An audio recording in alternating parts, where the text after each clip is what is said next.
We did not intend to become a medically fragile family. Do you know how it happened? We said yes to a happy, healthy little baby girl for a weekend. Welcome to Dream Small, where we believe God does big things through the small and everyday faithfulness of His people. I'm Jason. And I'm Whitney. We're a family of 8 who's fostered, adopted, and stumbled our way through learning that small, everyday choices can change lives.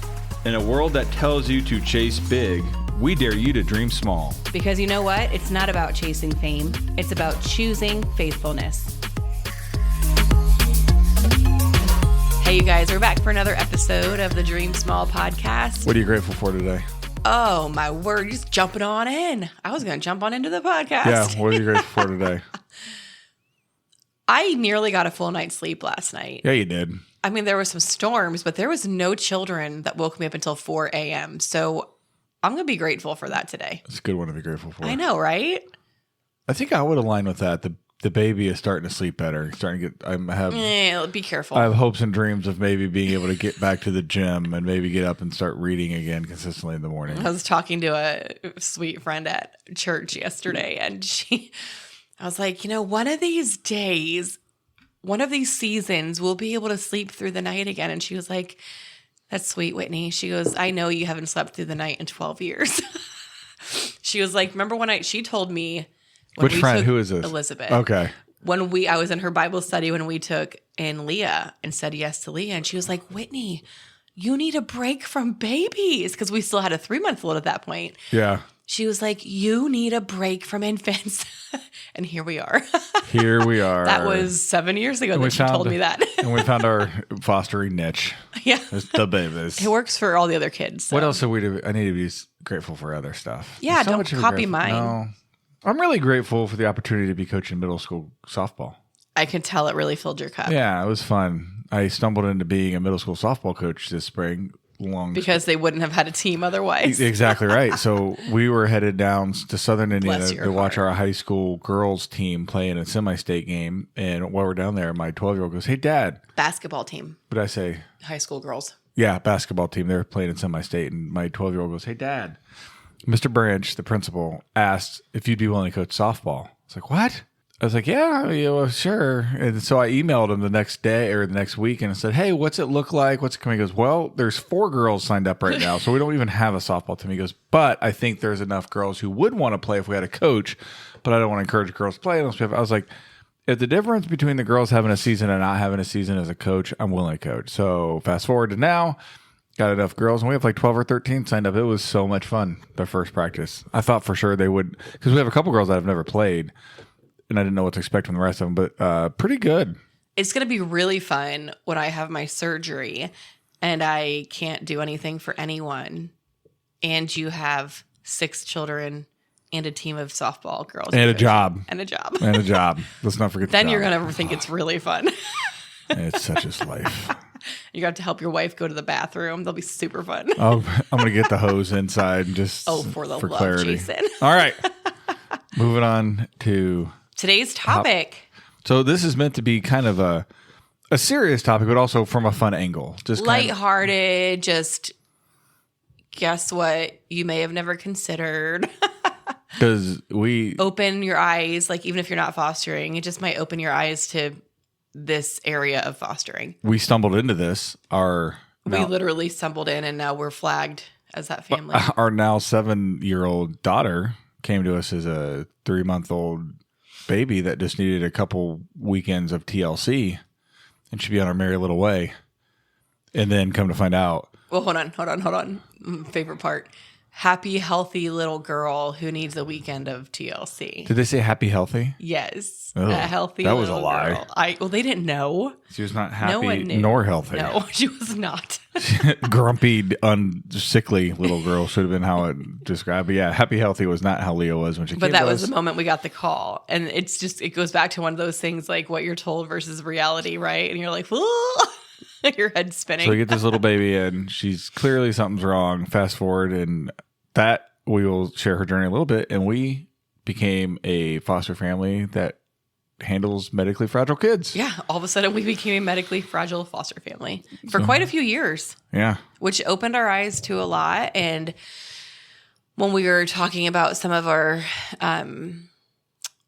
experiences, we were like, yeah, this might make a good podcast episode just to kind of. Well, that one girl, I feel like we should start paying her for podcast ideas. Reach out Sarah, to you. yeah. I mean, God bless her, man. I'm so glad she's reaching out. I am so glad too. Like, yeah. Her that's and her what- husband found us through Spotify, I believe. That's why we started this, is to be a support for these. And they're from a different state, Texas. far away. I know. I wasn't going to be specific. Why? Because there's Texas. too many creepy people listening to our podcast. And she reached out to Whitney and asked about For the sake of anonymity, anonymity. say that word. Anemone. Going to Nemo. Anemone. Yeah. She reached out to Whit asking about swallow study, and I remember those moments. She Ugh. was like, I remember walking through like, what's this? What's Yeah. it mean? And being like, and now we're It like, took me back there. and now we're like, oh, you're fine. But that's why we exist, is to help people get to that point. Yeah. And so anyway, this episode, we're going to be talking about like what it means to be medical fragile, some of the things we've experienced, some of the fun sides, not fun as in hee but like lighthearted. So here we go. Basically, again, and I feel like this is kind of one of those themes outside of needing community. This is another theme that you can't be fully prepared for the world of foster care, and that's okay. You have to be flexible. You will never be You have to fully roll prepared. with it. No. Yeah. I mean, it's just like becoming a biological parent. Like people wait till they're ready. So true. If you wait Yeah. till you're ready, you'll never have kids. Right? Because guess what? Spoiler alert, nobody knows what they're doing. That's the biggest thing I think I realized once we all became parents. Like, Oh my gosh, nobody right? knows what they're doing. We're just all winging it and hoping for the Just best. all trying our best. Like, we don't really know. We're Like, just trusting God. I was talking to a friend to Kristen the other day when I took Lainey over to her house to play with her daughter. And I was like, yeah, I've literally had to tell Lainey, like, I mess up a lot with you, but it's because I'm learning how to parent with you. Like, you're the first one. You're the guinea pig. Like, I don't actually know what I'm doing. Yeah, we're all just winging it. So, yeah. Hey, quick pause before we keep going. If you've been enjoying Dream Small, would you mind following the podcast and leaving a rating or review? That small step really helps people find the show. And if an episode makes you think of someone, sharing it with them means more than you know. Medically fragile, if you're in the world of foster care, you've probably heard that term, that phrase. Maybe you've lived it. We have some people connected to us that still handle medically fragile kids. So what are some things that would fall into the bucket of so we're going to kind of give you guys what it means. We're going to share some of our experiences because we've had some experiences. Yeah. So medically fragile, go. So medically fragile can be as, quote unquote, simple as developmental delays. Yep. And it can be neurological conditions. It can be seizure Little Caesars disorders. Yeah. It can be physical limitations, children in wheelchairs, children with broken bones, like temporary conditions, recovering from surgery. Premature babies can be considered medically fragile because you're supposed to say born exposed, not drug addicted. I know I don't know if you've met me. What you're supposed to say is not really a thing I'm very good at. That's why I'm helping you. Yeah. Feeding tubes, needing oxygen, lots of heavy medication, rare blood disorders. It can be all lot. sorts of stuff. Yeah. And there's a laundry list more. And when you're this talking is our experience. Child abuse, you might have a friend of ours had a child come to her. I think she was like 5 months old, and she came to her in a full body cast because of broken bones. There's a whole array. Medically fragile is a very, very large umbrella. Yes. And some of those needs are temporary and some are lifelong. So that's just one of the things to know right off the bat. Like, they're not all lifelong. We had one placement who was shaken as a baby. And unfortunately, his medical conditions will be lifelong. Yeah. And that is horrible to see. I've seen videos of him prior to his injuries, and he was a typically developing baby. Oh, I've never seen those. Oh, really? Mm-hmm. And I have a relation with his mom, and she showed me videos, and he was a typically developing baby. And then he incurred these injuries, and he's not anymore. No. When he was with us, he was just a he was essentially like a very, very, very, very, very large infant. Like Yeah. he was almost 2, but And a big 2. big, big, big 1 month old though. Yeah. In terms of skill level. Yeah. Oh, that hurts my heart. So Oh, all that buddy. to say, some needs are temporary and some are lifelong. And it varies so much. And it's all case specific. Yeah. Let's go down, not the biggest misconception, slide down to how placements can change overnight, because I think that makes more sense to do next. Yeah. We shared in the opening, we did not intend to become a medically fragile No. family. Do you know how it happened? We said yes to a happy, healthy little baby girl for a weekend.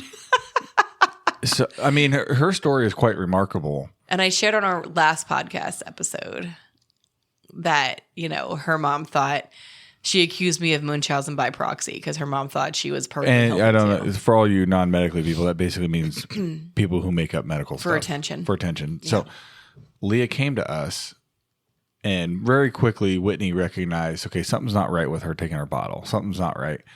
Just so happened earlier that week, prior to Leah coming to us, you had connected with a lactation consultant? No, a nurse? she's another foster mama who was a NICU nurse. Yeah.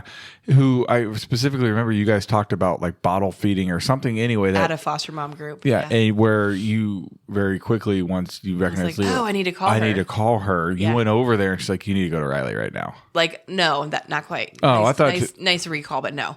gonna So punch I you in the reached out face. to her and I was like, we have this new placement. Something's wrong with her taking a bottle. She said, send me a video. So I sent her a video. She said, can you bring her over to my house Sunday afternoon? Because this was probably on a Saturday. Mm-hmm. She came to us on a Friday. This was a Saturday.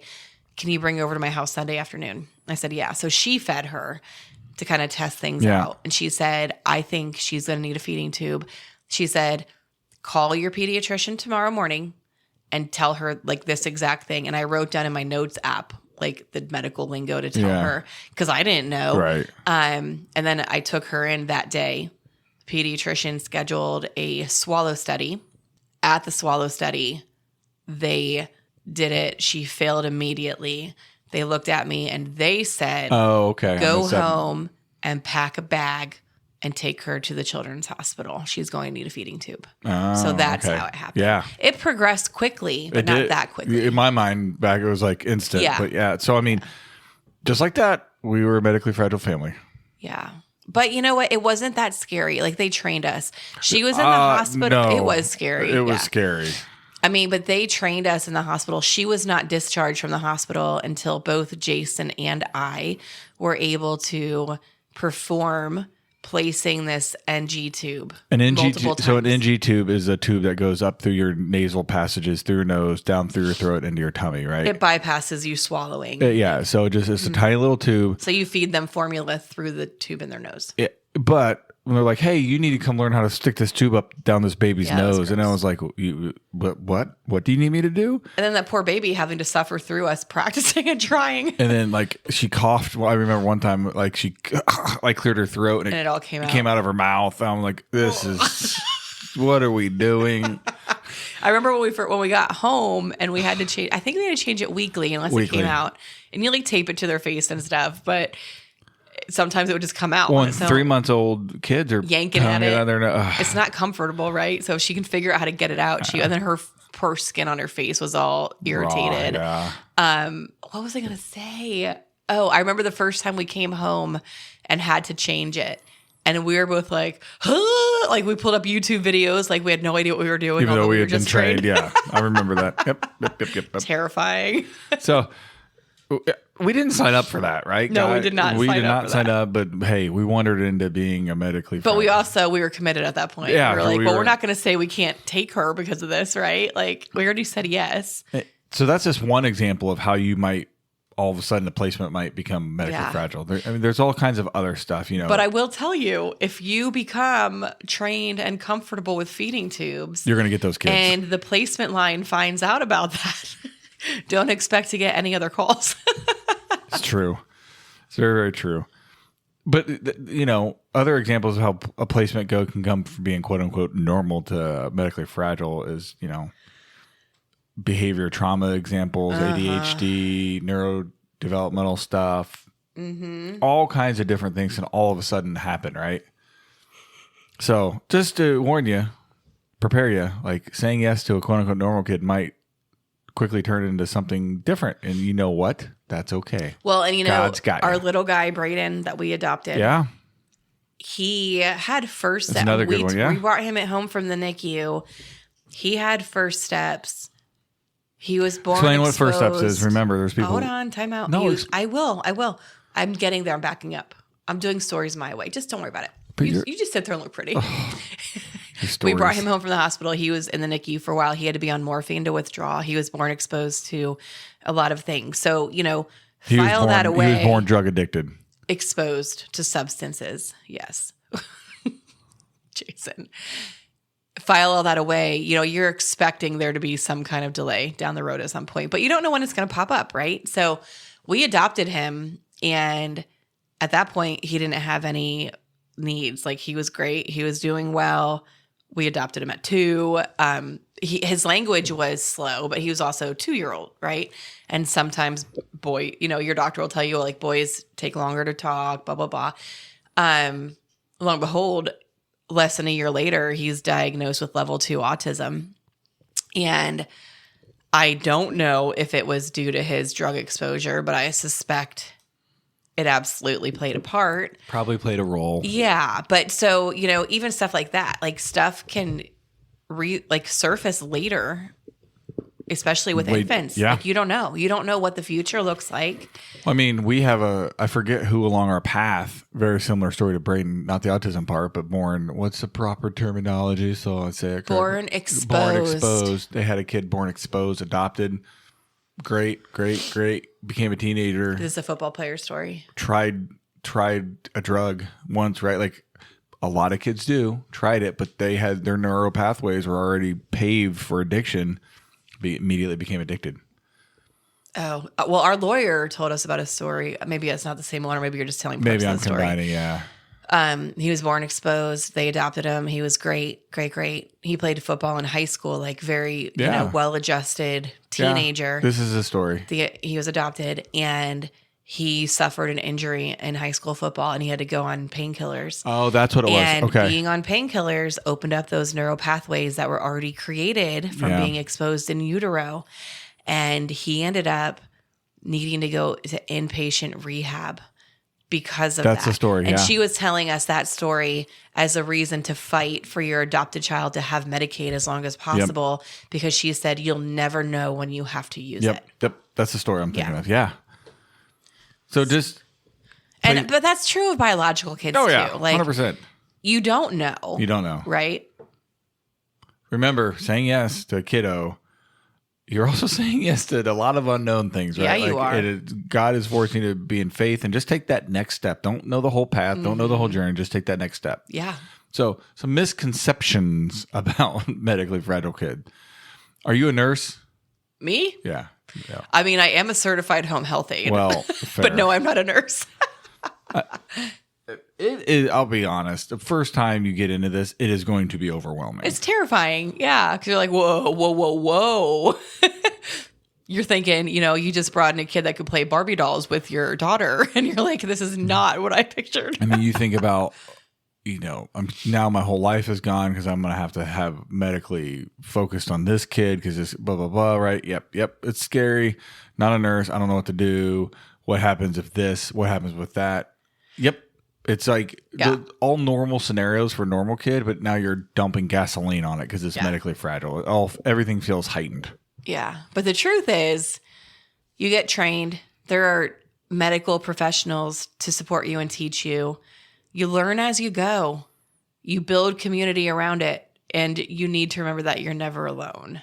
I would venture to say, once you take in a medically fragile placement, you'll probably take in more, because at one point we had 2 different G tubes going in our house with 2 different. Do you remember that? Yeah. Like, oh my word! One kid was hooked up over here and went, Yeah, I was like, ugh, like I no longer was making bottles for kids. I was just preparing bags of formula to go through the G tube. But I had never heard of an NG tube or a G tube or any of that until we accepted. It was all brand new to you. Until we said yes to one of these kids. And yeah, I mean, I think I'd just like seen kids with the tape and the I don't know if I'd wire ever seen, thing on their nose, that, the tubing on their face, but never knew what it was. Yeah. Yeah. So but you get trained. You get supported. You're okay. As long as you and your spouse are a team and you have the support you need, you'll be okay. I'm not going to lie. When we moved from a NG tube to the G tube, that was a happy day. Well, we were so nervous about it. Yes. It was a big decision. So if you're new to this, an NG tube is, I don't know what the nasal G tube. Nose it's a tiny, tube. it's a little tiny tube that you go up, like I said, through your nasal passages, down your throat, into your belly. It's great for super young babies or older kids that can control themselves. I mean, or adults, yeah. Yeah. However, for a young baby or a toddler, it's awful. Ew, that's like the worst. So we had other people, again, the importance community. We had people around us that had walked this walk ahead of us and that we were able to confide in and talk to and, tell us. And they said, hey, get a G tube. I'm like, well, what's a G tube? Yeah. It's a surgery where you get a little tube inserted into their belly. So there's a direct pathway. Direct pathway into the belly. I was like, oh, that sounds awful. No. They're like, they kind of like, oh, bless your heart. Like, no. Like, you want to do this. So Whit and I talked about it, and the doctors also agreed that would be. So basically, at first, she got the NG because they weren't sure what was causing her silent aspiration and how long it would go. NG is more of a temporary thing. Yes. A G tube is more of a permanent thing. Yeah. So at sorry, one of our babies upstairs is just yelled for me. She's just rioting in the morning because that's what she does. At 4 months, Leah got the G tube placed. 4 or 5 months, yeah. And she's now 7, almost 8, and she still has it. So you could say it was permanent. It was a good decision. Yeah, but then, I mean, also for her G tube thing. That wasn't a cakewalk. No. We got it like, okay, good. And then while they were in there, they discovered some other internal things that were going on. And what was supposed to be like a one-night stay turned into, was that a week or 2 weeker? It was a week. But again, we discovered then that her body cannot handle morphine. Similar situation to that young man's story. Her body started going through withdrawal and shutting down because they had given her pain medicine following her surgery. So we discovered then, and I didn't put 2 and 2 together until another surgery she had that following November when we were in the hospital for 3 weeks because her body shut down. So yeah, it's scary stuff. Yeah, and her G tube leaked like around it, and the doctors all were like, "Oh, we don't know why it's doing it." It's like, why is it leaking? Send in like a medical student, like to look, and he's like, "Well, I don't know." Like Riley, we love Riley. It's been a blessing. It's also a teaching. It's hospital. a teaching school, and every one of these students, God bless them, they come in and they think they're Doogie Howser, and they're going to ask. And you want them to have answers, and they're going to ask the one question that solves the riddle. But the same question they all ask the same question. And by the time you're at the 5th student asking the same question, you're like, look, bro, check the chart. I remember one dude came in and I think he wanted to flush her G tube, but he didn't know how to. So, it's a doctor. Like I had to show him. I was like, oh, for the love. That's why they have their nurses. Yes.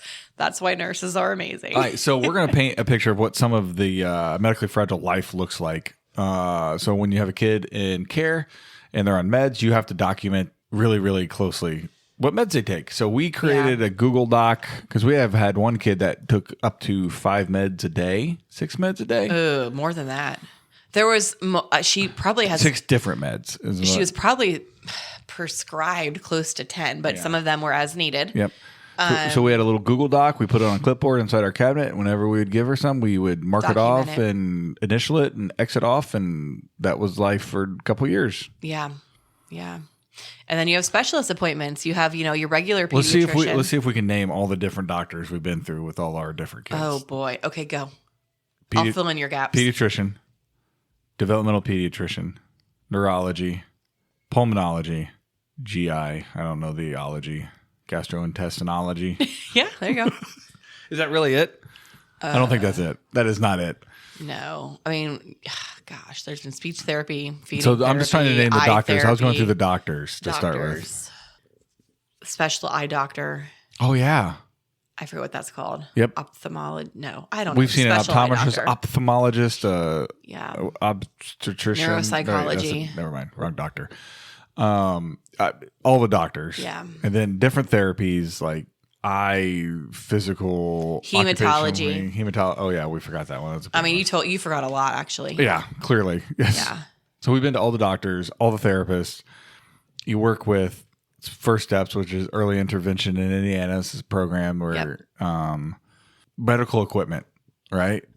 So we had medical equipment companies. Like that's one of the things I've always dealt with. Like if I were to die, I don't know that even now, I don't know that Jason would know how to fulfill our monthly orders. No.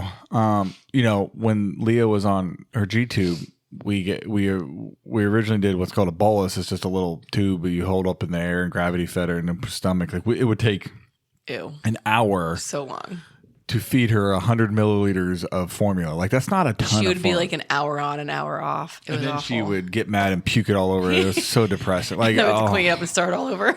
So good. I don't miss those days. So as she got bigger and healthier, we moved to a pump, and that was a lot better. Where you would just hook her up and hit the pump go, and it would go. Yeah, that was way better. We had specialty wheelchairs for the young guy you were describing before. And he had like a stander. Like he had all the stuff. Remember that stander that he had? The bath shower stand thing? Yes, but I'm talking about I know what you're talking about, yeah. Like to help his body stretch out. There was essentially a wheelchair, but to help them stand. Yep. I don't know how else to explain it. Yeah. But yeah. Caseworkers. All the things. Yeah.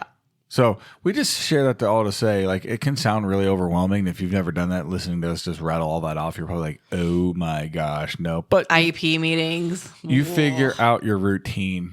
I shared this in one of our prior episodes when I spoke on that panel for that conference. The girl next to me said, one of the questions, like, how do you balance everything? And she said, you don't balance, you juggle.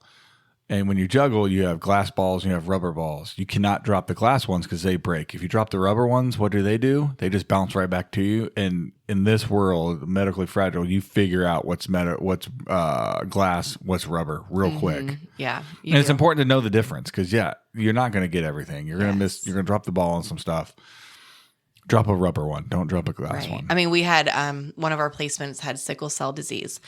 And with sickle cell disease, there are a lot of glass balls, like temperature. If that child were to get a fever of 101, which isn't that high, but a fever of 101 meant immediate hospitalization. Like we had to take her to the hospital. Long story reason why is because with sickle cell, it could a fever could mean different things, and they could be very dangerous very quick. Yes, and the hospital blood work labs need to rule out if it's a viral thing or if it's a sickle crisis. One time I remember we had to take her up. The whole house had been sick. Everybody had been sick. Yes. And she popped in. We're like, we know it's this because every other human in this house Leah had just been at the hospital and diagnosed with pneumonia. Yep. Yeah, we were like, we know. And it was like 2 weeks later. But she had to be admitted for a couple days. Yeah. And then it came back that it was pneumonia. Yeah. It was exactly what but we still had to be careful. Yes. Like there are still glass balls that you cannot drop. What do you think were some of the hardest mental things with having kids with medical stuff? For me, it was like, we're going to screw this up. Yeah. Like, I'm not equipped to handle this. So I was up for the challenge. I don't know if I've ever felt I would screw it up. You were more like, hey, okay, let's do this. And I was like, I think navigating the everyday ins and outs, the organization, the phone calls, the advocacy. When you have a medical kid, it's a lot extra when you have a medical our child with sickle cell, she had 3 different pharmacies for her 10 different medications. Yeah. So to make sure we had stock like that, I was getting the refills as needed. Yep. And I don't know if y'all tried refilling medication at pharmacies lately, but it's not a smooth process. And then, this one has to get, prior authorization, all that stuff. And then her Medicaid change for the state. So you have to get they just randomly change the doctor. Coordinating that. And then, there's the feeding supply companies. So coordinating that. If you don't know, this is a fun fact. Also annoying to deal with, but it's a fun fact. If a child is over 3 years old and not toilet trained, they are considered incontinent. And if they have Medicaid, well, maybe other insurances too, Medicaid will cover incontinence supplies. So you can actually get... That's code for diapers. Diapers for free. for children over 3 who still need them. So that is something that I constantly deal with because we have 3.5 children in diapers and 2 of them are over the age of 3. So, but coordinating that and then coordinating, God forbid, you want to change diapers to pull-ups because you actually want to try potty training. That took me like 5 months to do. I'm like, just send me the pull-ups. I just want pull-ups. All that I think is the most exhausting part. It's not necessarily hard, but it is time consuming and exhausting. It's another system you have to learn how to navigate. And I hate, one of my biggest pet peeves is when I feel like people don't do their job. And I'm like, if this is your job, do your job. Like I'm doing my part, do yours. So any other overwhelming or nervous parts of being a medically fragile parent? I think just like, watching kids struggle. Yeah. Watching that. I mean, it was so hard when Leo was a baby where we would invest an hour and 10 minutes feeding her. Yeah. Sitting on a couch away from the other kids, focused on her. You were stuck feeding her. And then you'd get done, you'd flush her. So a flush is you fill up this little plunger with water and put it through the tube. Yeah. And then she would get mad and just puke up the whole. Like exorcism puke. It was so morally, not morally, emotionally, like you were just like, I just did all that for nothing. Yeah. And then you have to do it That all again. was so hard. Yeah. And it stank and it made a mess. I didn't care about that. I don't have a sense of smell. So it was just so demoralizing to have all that work. And then like, I remember like we'd get done with her and she would start to get upset. You're like, no, don't get upset. Yeah. I think the advocacy for me, and I talked about like the prescriptions and all that stuff, but then even the advocacy, you're doing all this stuff, like take Leah, for example, and getting her in a good routine and a feeding schedule. And this is what works. This is what doesn't work. And then you send them off with a random person for a visit. And she actually had a nursing visit supervisor. So someone who could train mom on the G-tube and all that stuff. Yep. But you're just sending them away with all of these supplies and trusting. And a routine you've worked so hard to try to build. Yeah, there's just a lot there, right? So, So the good parts. So if you met Leah now, you'd have no idea that she had those struggles when she was a fighter. Until she shows you her extra belly button, her G-tube that's still there. She's proud. She thinks it's cool. Yeah. Which is kind of sucks because we're trying to get her to like drink her water so we can remove it. But she thinks it's cool. It's also kind of nice when they're sick. Instead of forcing your kid to drink water or Gatorade, we could just push it in their belly. And honestly, she has transitioned from needing complete nutrition through this G-tube. Now we still use it, but we only use it for hydration. Yeah. She cannot drink normal liquids. They have to be really thick. And that's kind of gross to have to drink thickened water. Yeah. I mean, ew. So until we can thin out those liquids safely, we rely on hydration for her G-tube. And only sporadically. So watching her be able to eat food and not choke, she's come a long way. Oh, so far. She's full, if you've ever met Leah, she's a ball of muscle. Like if you've met her, she's just one big ball of muscle. She's in gymnastics, doing really well at school. Yeah. And our kiddo who had sickle cell came to us really, really sick. And seeing that progress was beautiful. Like her health improved. And data doesn't lie. You could see the data from her lab work. Every time she was in our care and her medication was managed the right way, the data showed it. Yeah. And she was healthy and thriving. And seeing that, like seeing the impact that you can make on children by meeting their needs where they're at, whether it's medical, whatever, that's enough motivation for me. Like seeing that progress within them. Yeah. I mean, also another kind of side part of this medical is learning some of just being connected to a world that you may not ever be a part of, like the medically fragile. Like, what's the swallow study? Yeah. I didn't know. I would not have known that and been able to empathize with people who are going through that. So swallow study is basically you give your kid, they mix up a concoction of liquid and barium. Yeah. Well, no, they drink barium. That's what I meant. Like they liquid and barium, they drink it. Yeah.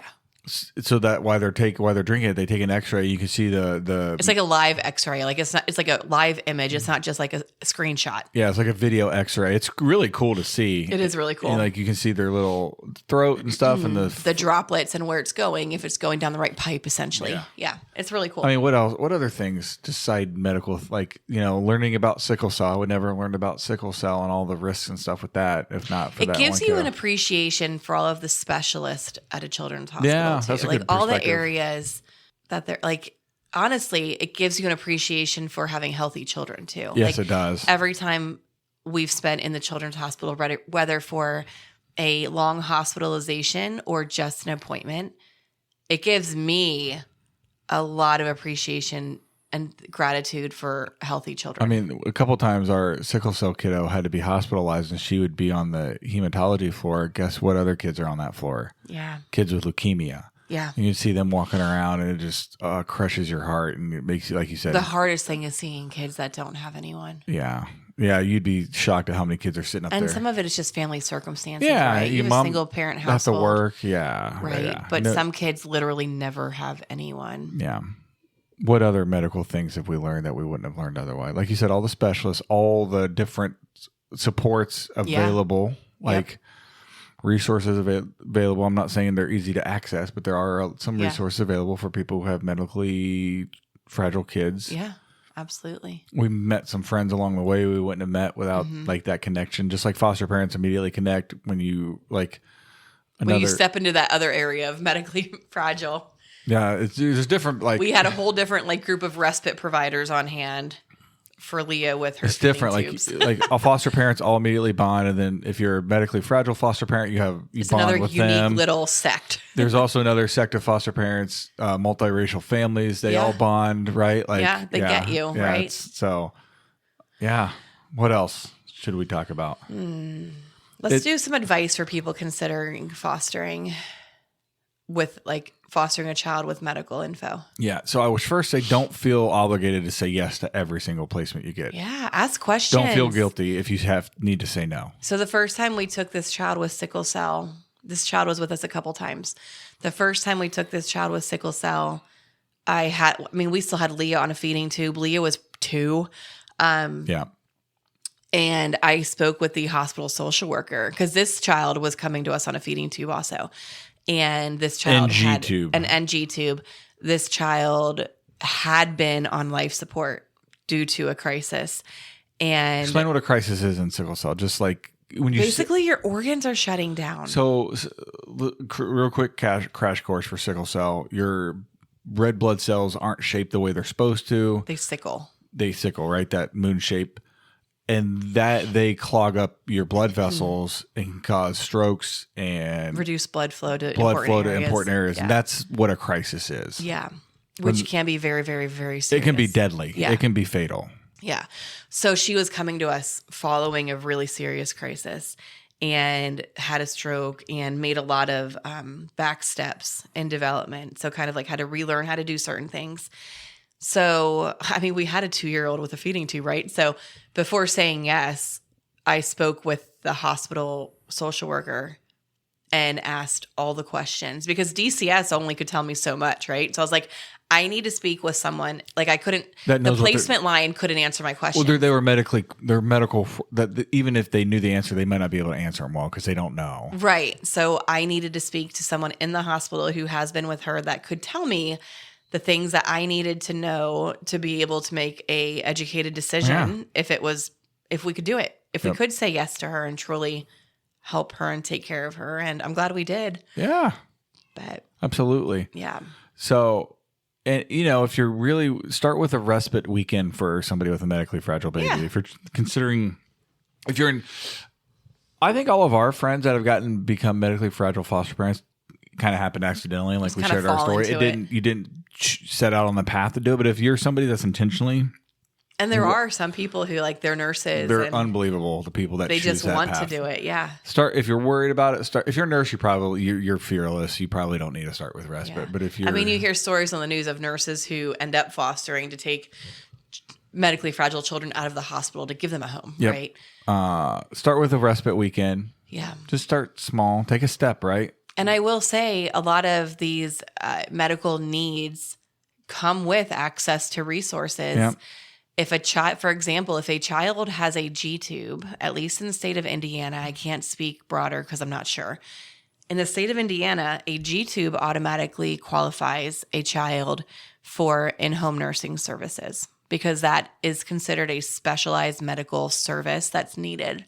Not to say not everyone wants an in-home nurse, but there are other conditions also, a lot of other things that can qualify, but there's help there. So even if you're, fostering and taking in a child with some pretty intense, a trach or, more intensive medical needs, there are, you don't have to do it alone. There are resources that you can access that you actually don't have to pay for, like in-home nursing services. This is a thing with medically fragile kids. You need to understand. A lot of times foster parents, we feel like we're on an island. We need to do it all by ourselves. This is one where you absolutely 100% cannot. You need to connect to all of those available resources you have. Yeah. Meaning your community, find other foster parents that have walked this path, connect with people. You need to connect. Yeah. Going through this journey honestly opened my eyes to how difficult it can be to advocate for medically fragile children and get them access to the things that they need. I remember saying to Jason at one point, thank God we have the resources and I have the knowledge to know how to do this and push for it, but there's so much red tape. It's awful. It's no wonder some of these biological parents Get who overwhelmed. have limited capacity, limited resources, limited availability, it's no wonder why they can't take care of their kids. They have no clue how to eat, where to even begin, and what you get to ask for, right? What you can do, what you legally should have. Yeah, they don't volunteer necessarily. Hey, here's all the things available to you. You kind of have to go ask and prod and questions and all that. Here's the thing about being a medically fragile foster parent. You don't have to be special. Just be available. I love it. Just be available. Guess what? That should be a theme if you've listened to us. That's kind of the whole theme of foster care. Yeah. You don't have to be special. You don't have to be a superhero. You just need to be available. And you don't have to be a perfect family, you guys. No. You need to be a present family. Well, guess you what? need to be willing to be that advocate for a child and possibly the child's family. Yeah. But God knows you don't need to be perfect because guess what? No one is. No. So don't just take that off your radar. And as we've said before, you will never be ready. So you just have to take a step. Just take a step. That's what courage is. Taking action That's even what when you're dreaming scared. small is all about. Just taking a step, right? Start small. Do something. So I don't know. I don't know where you're at if you're considering fostering, if you're considering respite care, if, maybe God's calling you to support a foster family or donate towards a foster family. Pray for a foster family. But man, there are so many areas of need. And we would love if you would share this episode so more people can understand medically fragile foster care and the needs that are within that. Until next time, you guys keep dreaming small. Thank you for listening to the Dream Small podcast. If you're listening on Apple Podcasts, please tap that follow button and leave us a review. It helps other people find my mom and dad's show. If you're on Spotify, please give my parents a follow and a 5-star rating. And wherever you listen, don't forget to share the show with a friend who needs a little encouragement today. You can also follow us on social media to stay in the loop. Instagram at Dream Small Podcast, Facebook Dream Small Podcast, Twitter or X at Dream Small Show. Or email us anytime at dreamsmallpodcast@gmail.com. We love hearing from you. And remember, just dream small. See you next time.